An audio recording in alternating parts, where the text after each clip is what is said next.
2 years ago, an ash cloud from an Icelandic volcano paralysed northern Europe. But was this just a freak event, or could it happen again?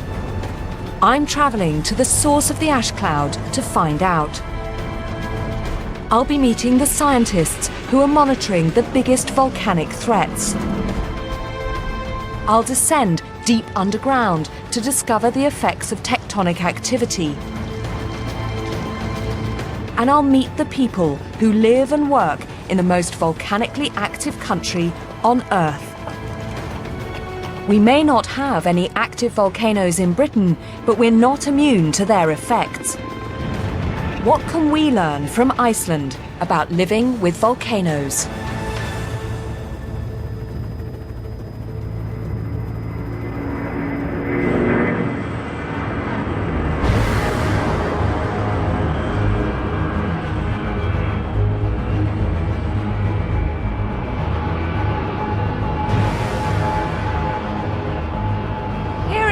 We tend to think of large-scale natural disasters as something that happen in other countries less safe and benign than ours.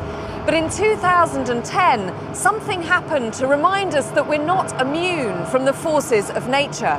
A volcano erupted over 1,000 miles away in Iceland, but in a matter of hours it brought our modern, high-tech world to a juddering halt.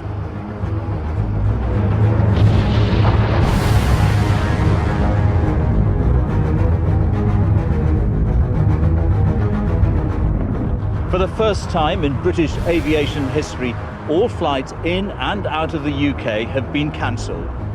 10 million flights pass through European airspace every year. At Heathrow alone, they deal with over 1,000 planes a day.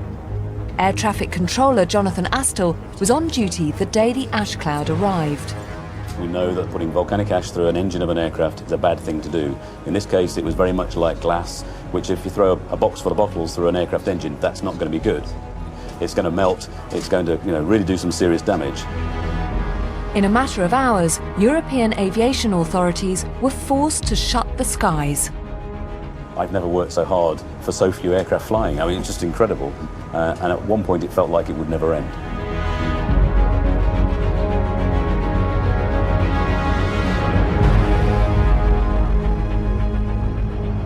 All Icelandic eruptions bring Europe to a standstill. So what was it that made this one so disruptive? And most importantly, could it happen again? To find out, I'm heading for the country where all this began.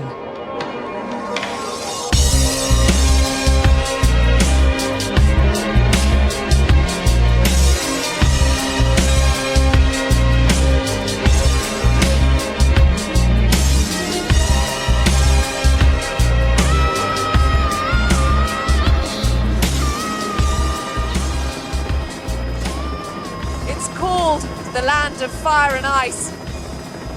And I was trying to avoid using that term, but when you're up here looking at it, that's exactly what it is. The scale of this landscape is just astonishing. Nature's had a field day on this island. I'm on my way to the site of the 2010 eruption to see what it looks like 2 years on. Well, this is it. This is the culprit. Eyjafjallajökull. We're flying directly around the crater now. Oh, you can smell the sulfur in the air. And it's strange, I thought that there would be somehow more evidence that the landscape would still be blackened.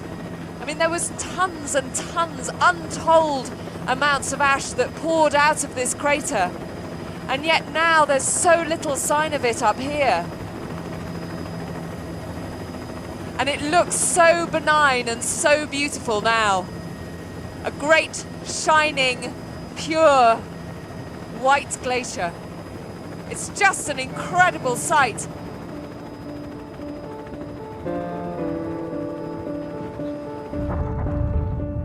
The eruption